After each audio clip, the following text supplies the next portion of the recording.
Next game also a Sicilian. So Yes, but now another line, another opening. Yeah, first, I mean, we have to look at the team names, of course.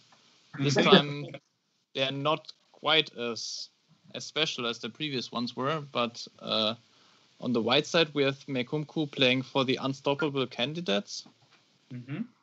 And on the black side, we have Sidetracked Owl playing for Team Rajabov was right. I have to say, Rajabov was really right. Yeah, and this is the first game for the match, so everything is open in the match. It's everything to play for. Okay. Let's talk a little bit about this, about Rajabov. What do you mean he was right? No.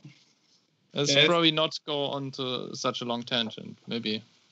Yes.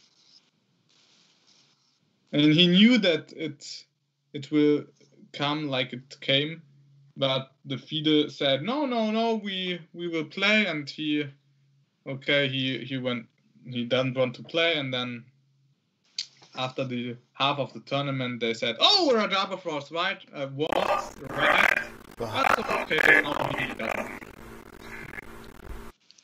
Something that was pointed out on a different channel here was that the Chess Quarantäne Liga team will play in the same league as the Lichess4545 Quarantäne Liga team. Will it? They're playing in the same division. Oh, so that will be interesting. Yeah. So please join us all. Actually, I think you would be better off if you joined the Lichess4545 team. No. But okay, well, let's get to the game. Okay. I mean, one thing, Adrian. Do you think it would be fair to get Rajabov somehow in the candidates if it's interrupted now? I would yes, I would think so, but I mean now after the half of the tournament you can't say okay, you made a mistake.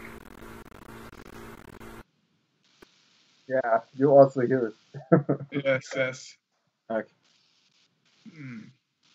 So that's everything for now for Rajabov. This is Sicilian.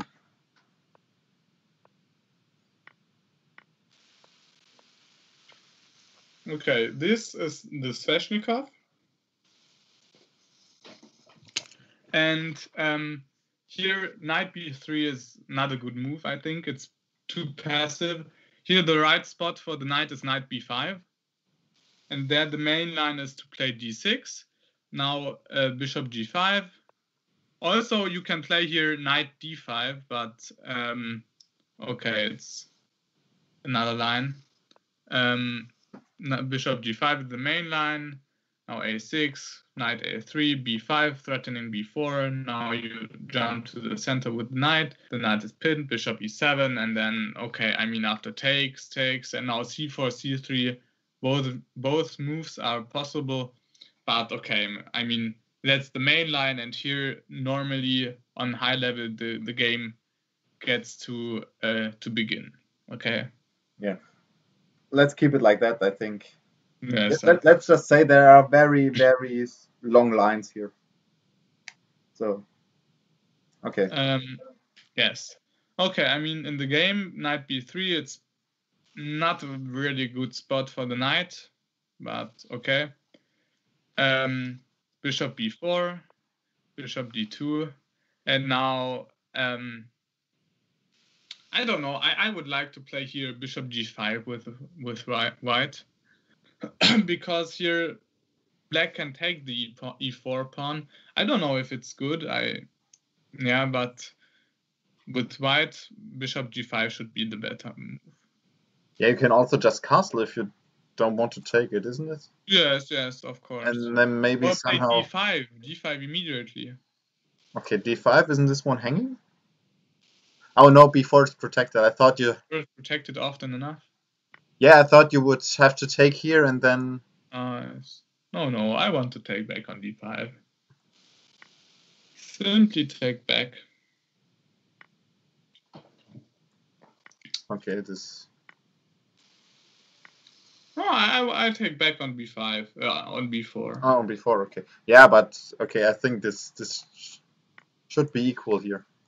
Yes, but okay, I mean black equalized easily out of the opening. Let's just say, yeah, Kubams, Obama. You're right. Team Hushi is also in our league, so we have to give everything there. Okay. Bishop d2, and he took the set. And here, okay, it's very, very interesting in this position.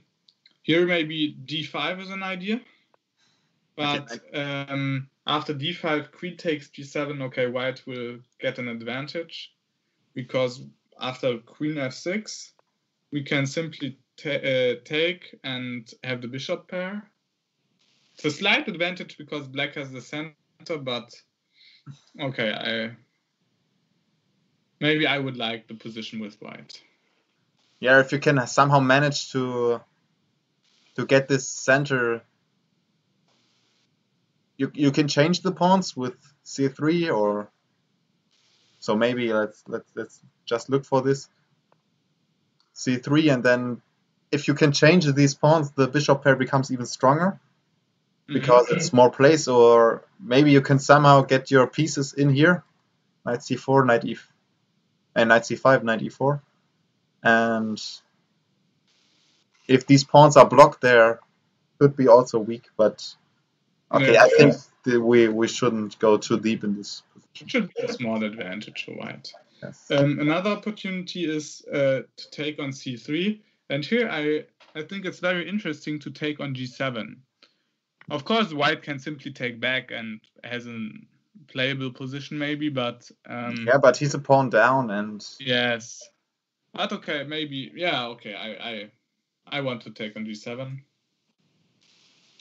and here there are some options. I think the best continuation should be king e7, queen g5 check, king e8, queen g7. Oh, that's a funny repetition. Yes. But to show why, after rook f8, I think there's after rook f8, I think white can simply take back on c3, is not a pawn down anymore, and has the better king, better developed. h7 is hanging in some cases. It may be interesting to note that the position after rook f8 is still in the Lichess database. Oh, so there's still a master game in that position. Who played it? John Bazier against Manfred Schreiber or something like that. I've never heard of these names, but me neither. So it's not completely, it's nothing completely new. This has actually been played before. Okay, but knight g5. Okay, knight g5. I think it's not a good spot. Yeah, but you can take on you can go to e6, play d5.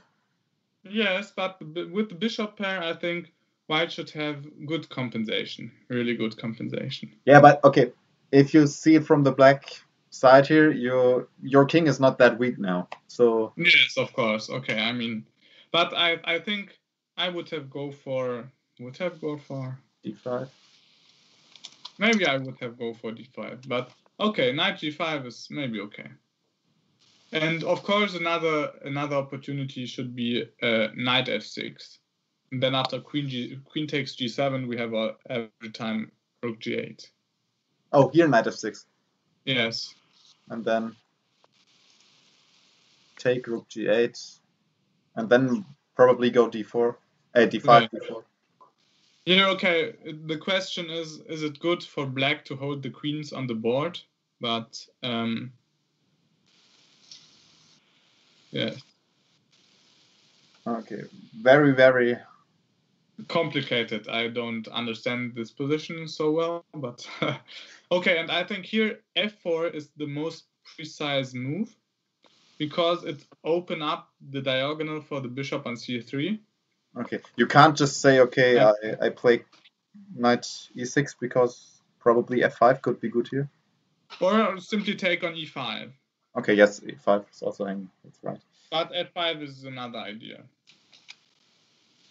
But if you take on f4, I simply castle queenside and play with the bishop pair. You're not developed.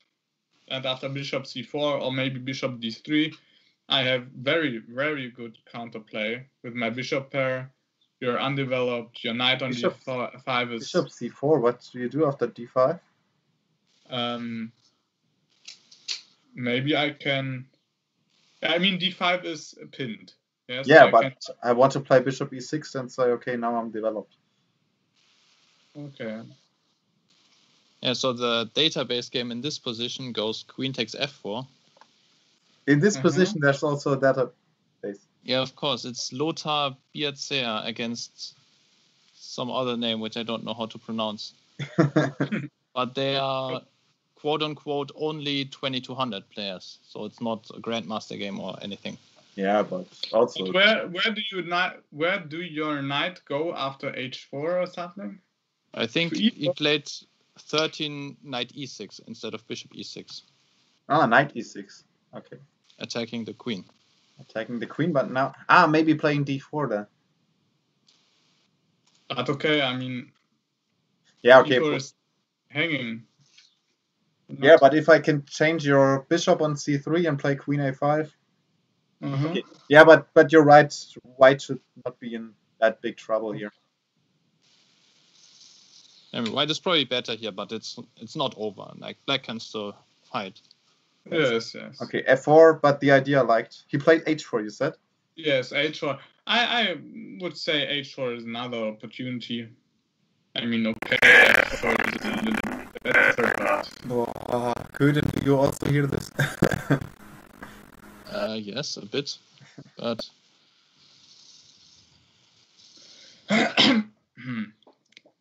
So, okay, here castle queenside is okay, I think, but also here f4 is another move. You should take, I believe. And now I think g7 is hanging. I mean, it's very complicated, but in the most cases, white is better.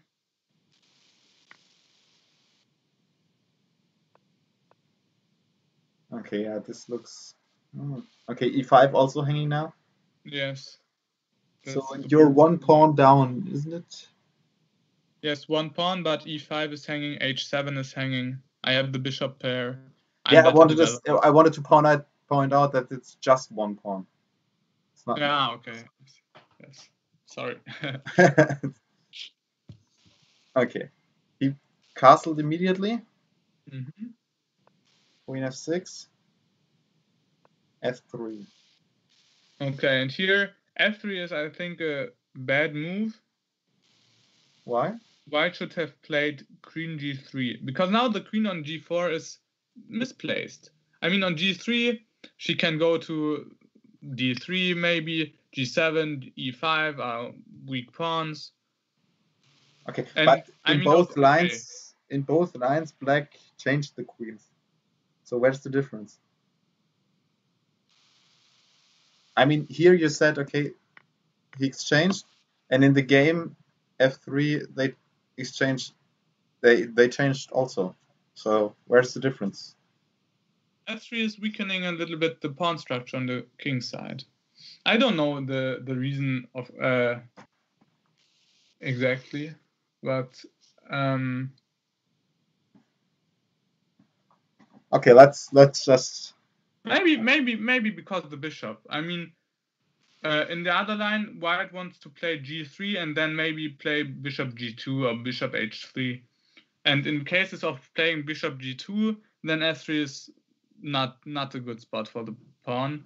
But okay, I mean, you're right that it's not really a mistake or something. Maybe it's an unprecise move, but I have to say I don't understand f3 so much because, okay, I mean, it's hanging the pawn, but I really don't like f3. Yeah, you're right. Yeah, I think we can maybe talk a bit about more general principles here. So The thing is, with a move like f3 is, like every pawn move, once you moved f3, you can't move backwards anymore. That's just how pawns work. Once you move forward, you can't move backwards. And so after f3, you maybe weaken your squares. You maybe weaken the g3 square. Maybe the f3 pawn is hanging itself at some point. And I mean, it's probably not a huge difference, but generally speaking, you probably want to avoid such pawn moves which create weaknesses if you don't have a very good reason to make them. Yeah,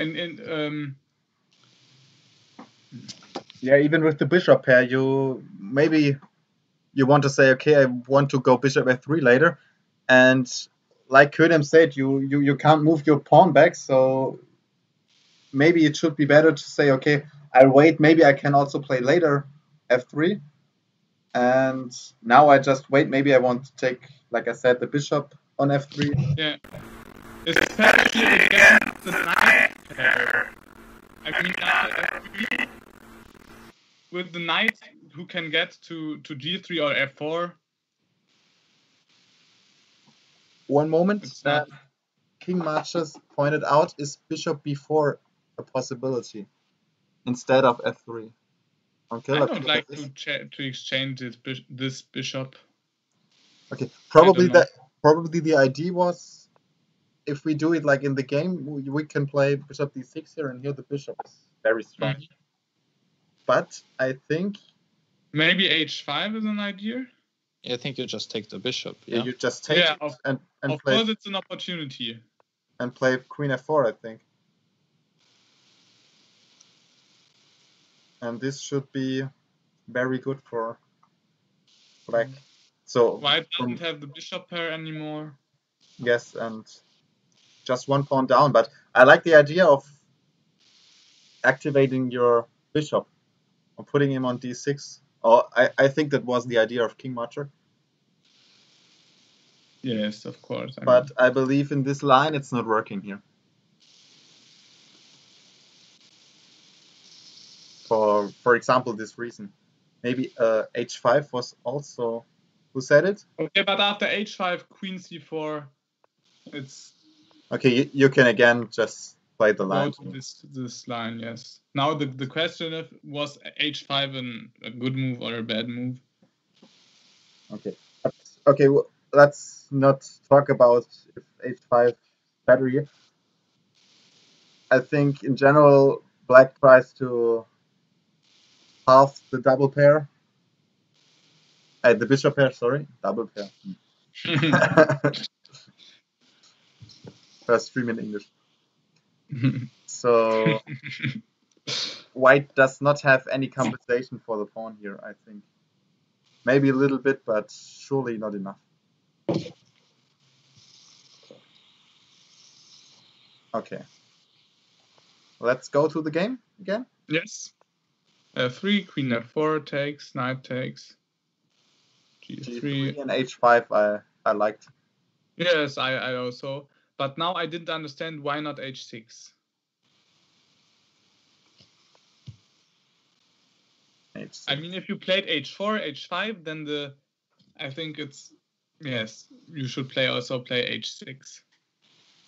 In AlphaZero style. Yes, not only, but I mean, with the bishop on c3, I mean, it's open up the diagonal for the bishop again, like in the game before. No, with f4 the idea. Sorry, not in the game before, but with the idea before. Okay, bishop e5. Now d5 is not working, because then we can take on e5. We can also take on c6 in some cases, and you can't take back with the knight because then d5 is hanging. Yeah, okay, this looks good for white here. Yeah, I think in general h6 is just a good way to basically clamp down the black position, and you always have the strong pawn on h6, and if you ever get the h7 pawn as white, then your pawn is almost promoted. And generally you just hold back the black position, you just have a lot of space. So that's generally a useful move to make. You want to have with the bishop pair. I want to add that this pawn on h6 cannot be weak or cannot get weak in the next few moves. Sometimes h6 is a little bit a mistake. If, for example, black can just play knight f5 and you have to get your rook here, and then the black knight on f5 is active and your rook is bad. But here you always have the possibility to play g4, g5, so h6 is always, like already said, if you win the pawn, you can go through. If, for example, castle's kingside, then you've got somehow chances maybe to get on the 8th rank or 8th rank. Yes. Or the rook on the 7th rank can be good here with the pawn on h6. So in general, h6 is very strong here. Yes, and I mean, it was somehow the obvious. Okay, somehow the obviously move. In the chat, didn't hear it Obviously. clearly. Yes, but your voice was somehow. Sorry. Yeah, that's not your mistake. I just wanted to point out. And now again, d4. I mean, the bishop of on f1 can go to d3, c4 maybe, but g4 feels bad somehow. I mean, it doesn't feel right. Okay, maybe you can now also play h6 here. And then g5. Yes, but he didn't. Maybe black should have played h6 to avoid white's h6. Here. Maybe here. Yeah, you're right. Of course, it's again weakening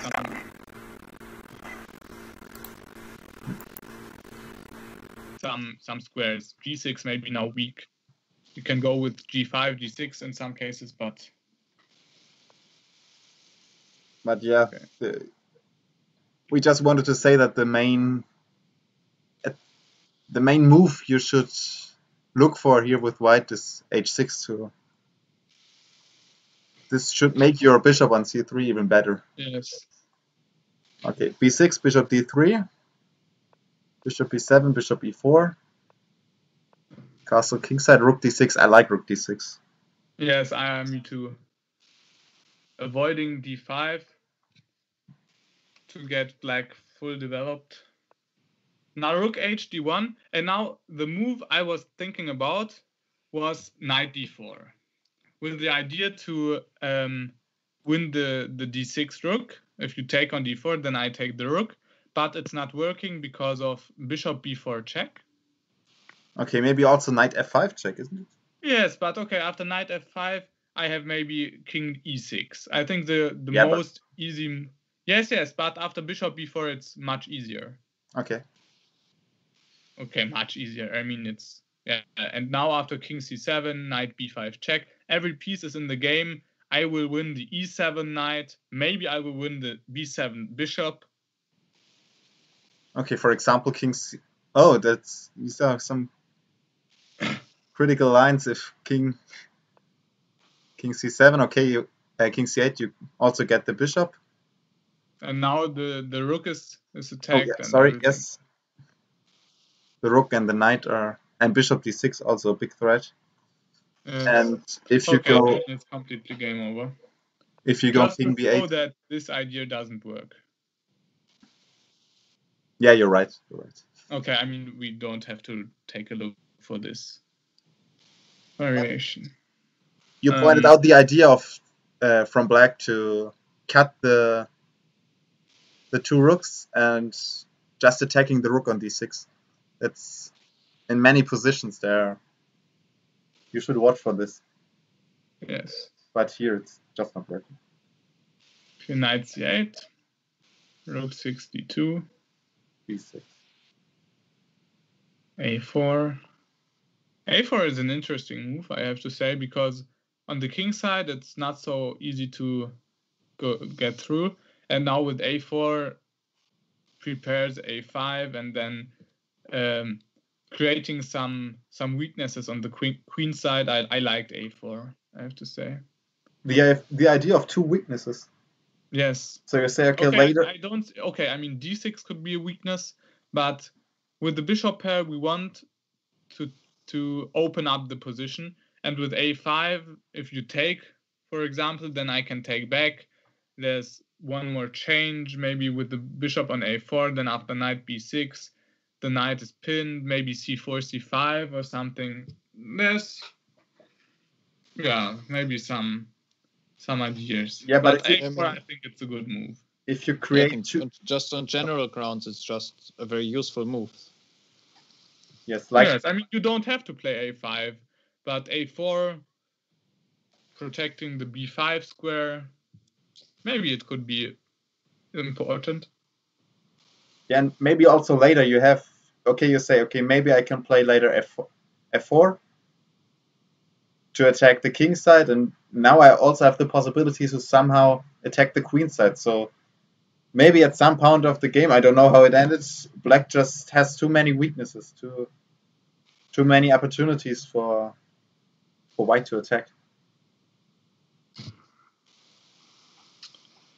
Yes. g6 played. Okay, g6, I think it's a very dubious move to open up the diagonal for the bishop. Now the rook on h8 could be very, very weak.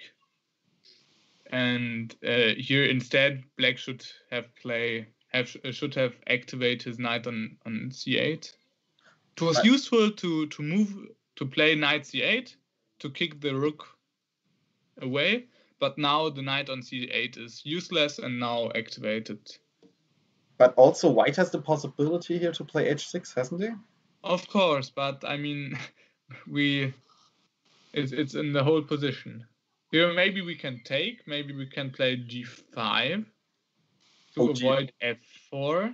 But g5 always, h7 is very... Yes, but if I play knight g6 and get my knight to f4... Yeah, and then? I don't know, but the knight on f4 looks very, very well. Then I could go the other knight to e7 and then push d5. Yeah, you're right. Yeah, maybe make a couple of moves to see show the viewers what we're talking about. Okay, yes. So for example, why should you play h6 and give black this opportunity? I thought, okay, So let's just point out, and then we're going to discuss it. Adrian has the idea of playing knight g6, knight f4 to activate his knight here. Me, for myself, I thought, okay, if g6 here is such a bad move, like pointed out, why don't I just say, okay, now you have to play your g-pawn. You have to move it. I don't give you another chance here. But I also agree that the knight on f4 would be very strong here. So now I'm searching for a possibility to maybe show, okay, I mean, the good compensation, the good white compensation in this position is the bishop pair and the space advantage. And with playing h6, we give black the opportunity to put his knight to f4, and that's not possible if our pawn is on h5. Okay, but then in the game, like played, g6, h6, then h6 is a mistake. Like you said. Yeah. Okay, but here if you play now g5, then you're tempo down. Maybe I can use this somehow. Maybe I can play f4, and if you sacrifice another pawn, and if you take on f4, I can play maybe g5. Okay, it's not bringing a lot, I think. Okay, you can simply play knight e7, knight g6. Okay. Yeah, but I mean, basically the point of this is if black has to play g5 after playing g6, he just lost the move for nothing. Yeah. So he's probably not going to do that. And as long as you don't play g5, then you can't access the g6 square with your knight. But okay, I agree with you, Marco, that h6 is maybe not as good as I thought in the analysis. Okay, but you also cannot stay like that, because if he takes... Yes. With the open... Okay, if white, for example, does nothing, for example, king b1, takes, now knight e7, f5, I don't think that the compensation of white should be enough here. Okay, then we could say that g6 is maybe not a dubious, a lot more an interesting move with if he would have played after h6 g5 to provoke this h6 move to have then the g6 square for his knight on c8. Okay. But okay, without followed by g5, I think g6 was a bad move. Okay. Knight e7. Now he's threatening f5. He's preparing f5, yes. Yeah, now it's threatening. But I don't know if it's so good to play f5 because it's open up the position a little bit, and then yes, but you gain a lot of space, and I think f5 is a good idea. Okay, but now I thought, okay, you have to take with the pawn.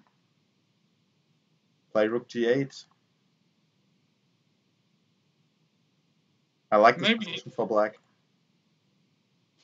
Fabianovic, hi. Yeah, but maybe I can play now bishop d3, and after rook g8, I double up the rooks. Okay, okay. And you can't. Okay, maybe you can, but if you take on g2 and play rook g8, I can take on g8 and then take on f5 and h7. Okay, everything is forced here, so we play this maybe a little bit. Wait. Maybe I don't. Okay, though I do. I thought maybe we can trap the knight on h6 with playing bishop e6 and then bishop d2. But after bishop e6, you can kick my bishop away. With bishop c8, yes. for example. Or also knight e7, knight f5 should be okay. Yes. Okay, simply take the h7 pawn and then. Okay, that was the line with g takes f5. Okay. But I agree that g takes f5 should be the better move. But okay, in the game, okay, let's look at the time. Okay, both with 15 minutes. You just say, okay, the g file is opened and your rook is already on it, and maybe rook b to g1 could be dangerous. So knight takes f5. And now, okay, my first thought was take, and then maybe rook g7 or rook g1. What do you think? I don't know. I mean, okay, f4 is a blunder because knight e3 is threatening, but I looked also for bishop takes and then g takes and then rook d to g1. It was not a good position. Yeah, but you still have some counterplay because of this h6, h7. Yes, but without the bishop pair, it's very hard to play for white. Yeah, probably. Bishop c3 is not so well placed. Okay, maybe it's well placed, but it's not dangerous for black because d6, e5. If black plays f4, then okay, now I think it's. Is it possible? Black manages to play f4. Maybe here now f4. But okay, you didn't want to play rook d8, dg1, or you wanted to play rook g7 check. Okay, let's look. Okay, rook g7 check. Rook d7. Yes, I think. And now to double up, or also play f4. I like f4. But maybe it's not that good. But I think. Okay. But can you hold the g pawn after f4 if I take on g7 and play rook g8? Yeah, I can double. Then I can go rook g1, I think. But this. Yeah, also... but now I go with the king to f7. Yeah, I can attack e5 and force e4. I think if I go knight d2, knight c4, or something like that. But in general, I would say that this position should not be that good for white here. Yes. Okay. So, okay, but let's keep it like that. That's bishop takes f5 should be the best way to go. Yes, okay. And f4 just blunders it away.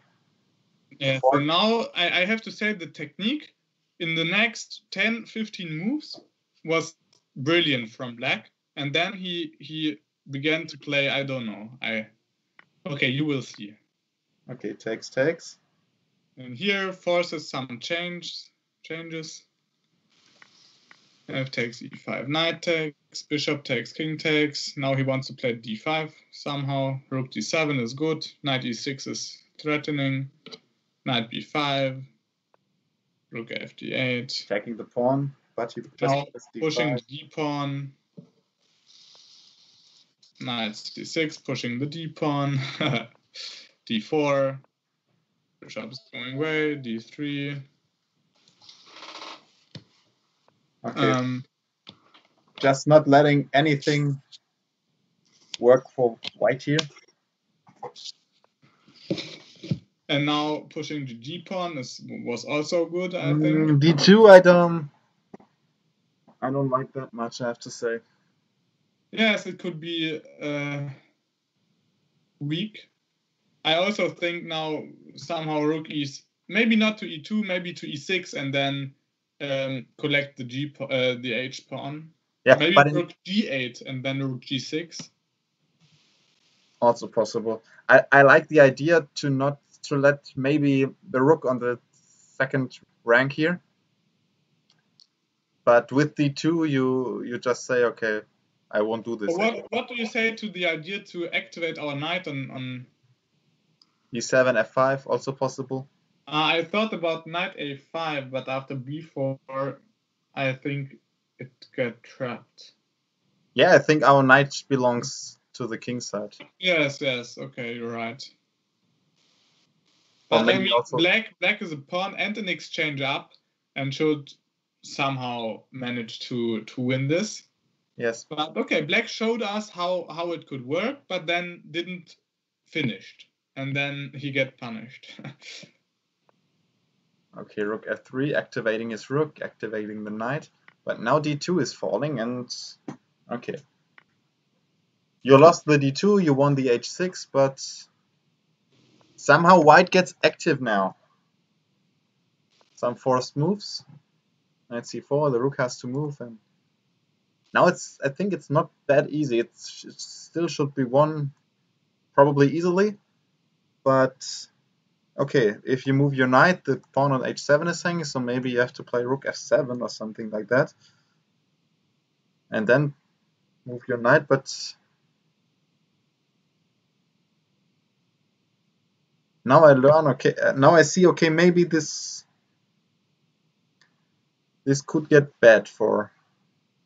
Okay, I mean you have the g pawn, you have the g pass pawn. It should be really easy to get the g pawn. Yeah, that's why. But okay, I have to look. Sorry, he's only got 5 minutes now, and white still with 15 minutes to play. Okay, in every move somehow he spent like 1 minute or something like that. So this could also be a way to how do I say it, to lose the control of the match if you spend too much time for these positions, and you know, okay, this game will last longer than 20 moves from this moment now, and it's gonna be complicated there. Then you should maybe say, okay, I also need the time later, so I do some safety moves, not letting the white pieces activate. Okay, I mean, here the position is, if you take the time and make good moves, then you won't need the time later. But unfortunately, the moves weren't as good as they should have been. Yeah, normally if you see the position 10 or 15 moves earlier, then you should say, okay, let's skip to the position here. Okay, I've got the passed d pawn, and if I play, what do we say? 10 or 15 moves from here now perfectly, then this should be over. And 10 moves later, we are here and nothing seems over. It looks like white. Okay, still we have to say that it's. Okay, wait. We have the g pawn. Yeah, that I wanted to. Yeah, okay, but I think that the general problem here is that white now has some counter chances. Yes. The position before, like this position is still winning, but now white has ideas, and for every move that black makes, he has to think, okay, will this white idea work? Will that idea work? And it just takes time to calculate this everything, and then maybe sometimes you can go wrong. Yes, okay, but let's see the next few moves, because then there was good moves. I mean, g3 good move. Knight f5 good move. One thing I wanted to say, can't you take on g4 here? But if you do, then you exchange the rooks. I think it should help the black player. Okay, but I win a pawn. I wanted to say that. Yes, you win the g pawn, but and that's our tactic. Yes, you're right. Okay, rook g2, knight f5, knight g6. And here, of course, rook takes e5 wins the game. Then you're a whole piece up. After rook h5 check, take on the e5. Then you don't need the g pawn anymore. Yeah, you're right. This tactic would have ended the match. Yes. But okay, I mean, after rook e8, it should be okay. But no, wait, one move before, instead of knight g6. Here, the most obvious move, g2, I think. Push the g pawn. Rook h1 then. Yes. I mean, there's no way how white can win the g pawn or hold on. Then you manage to change the rooks, and then it should be very easy for black. Yes. Okay, knight g6 was also good because the knight on e5 is pinned. With this tactic, after king f5, it's winning. Also after king d5, I think. But yes, but here, I mean, after rook e8, it should be winning either, but it's difficult. I have to say, I like the way white played it. He says, okay, I could win a pawn here, but then I should not have enough counterplay to make you some problems here, to create some problems. So I decide not to take your pawn, but to go knight d7, threatening to take your pawn. Mm-hmm. And yes, just say, okay, you have to win this match now. And until this, from this position, it was very difficult for black, because now white tries to win the pawn on the queen side, and then he can build a passed pawn, and then it's very, very dangerous for white. And also look at the time, 3 minutes. Yes, of course. Yeah, I think generally speaking, that was just very nicely played by white. Yes. He was in a pretty bad position, but he just kept asking questions from black. He kept making problems, and now suddenly he's in a position where it's still looking bad, but it's also, you can see now that the game is not over. White does have chances now. Okay, rook h to h2 takes b5. Okay, b5 is okay, I think. Yes, but a5 is also a strong move. a5 is nice. Threatening knight c5 check. Oh, no, not this. Knight c5 check. And if black doesn't go here, which allows a discovery check. Discovery check, sagt man das so? You say it like that? Yeah. Discovery check. Okay. Yes. If you don't go to h7, then the pawn is hanging. And like in, oh, we say this very often, like with the pawn on h6, this pawn is just 3 moves away, getting a queen, and yeah, so I like a5 a lot. King c7, knight c5, rook b2.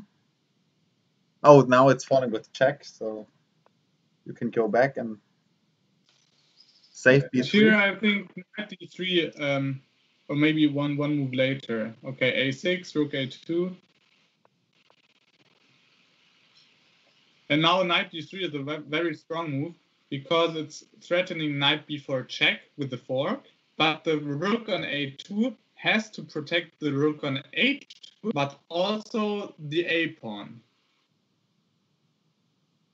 And there's now black is in big trouble because after, I don't know, if the king moves, then bishop and knight b4, and then the rook has to go somewhere on the second rank, but then the a pawn is very dangerous. Somehow you also have to watch to the pawn, because for example, if the king goes to the d, ich rank. No, also after king c7, go king c7, a7, king b7, rook a1, king a8, and then knight d5. You can also go knight d5 here, I think. Oh, yes, of course. And then a7. Yes, you're right. King c8, a7, and then rook knight c7 here. But okay, now, yeah, okay, of course, yeah. I don't have rook a2 because a8 queen and then h2 is hanging. So somehow, like Kudem said, you have some counterplay now, and I really like the way white played it. Okay. Yes. I also like the idea of rook e1 to activate your rook, for example here. Knight h4 check, king f4, rook g6, rook e8. That somehow reminds me of my blitz games. Yes, and here now it was black who gets checkmated. Okay, knight e4. What happens after knight e4? The same, like after. Wait, yeah, okay. He played it one move later. Here, maybe I have some knight a5 check. And then again knight g2. Okay, you go. Okay, yes, you're right. I wanted to go to f3 and then save myself, but but also then I have knight h4. Yeah, okay, also knight h4, and yeah, but the point was, okay, I can't move myself to d3 safely because you also have knight. And I mean, here it's not checkmate anymore because I can go to e6. Okay, yeah, right. Okay, I think white played it better than me. Yes, and here knight e1 is a blunder because now after knight e4, it's nothing to do against this mate. I think in the game it was knight b7 was played, but they're the same thing. Okay, so now you don't have knight. Oh, whoops, sorry. Really the same thing. Knight h4 check. So you're just getting mated. Yes. Rook c6, there's rook d8. And then take on d6 with mate. Yeah, okay, but wait, I can go to c4. Wait. Oh, whoa. Okay, yeah, you're right. But also, yeah, it's not a problem because every time I have a7 and then a8 mate. No, you can play rook d8. And then and a7. now a7. Okay, yeah, you're right. And if now rook a6, then I play rook c8 check. And after king d or b3, I have knight c5. Okay, yeah, you're right. Okay, just for... Okay, king d5 also is mate. Now it's mate, yes. And if he moves forward, there is a check. Take the rook. Go through with the pawn. But I also think there that here there are multiple ways to win it. Yes. I mean, here's the same. I think also after rook c6, there's rook d8 check, and then a7. Yeah, you're right. I thought about take and then play knight a5, but yours one is much better. I mean, Okay. it's really the same way, because also in this line I can play rook c8 check, now a7, rook a6, and then rook c8 check, and again rook knight c5. Yeah, totally crushing. Okay, I think it was a very interesting game, but I mean, it's very unlucky for Black that he lost, because he lot of things he made very well, but then he failed to finish the game, and that gave White a lot of chances, and White punished him. Yeah, I think it was an interesting game of two halves. If you look at the first half of the game, then Black basically played a flawless game and got a nice position. In the second half of the game, it was White who played very well and came back and eventually got the win. Yeah, that's the difference between check and football.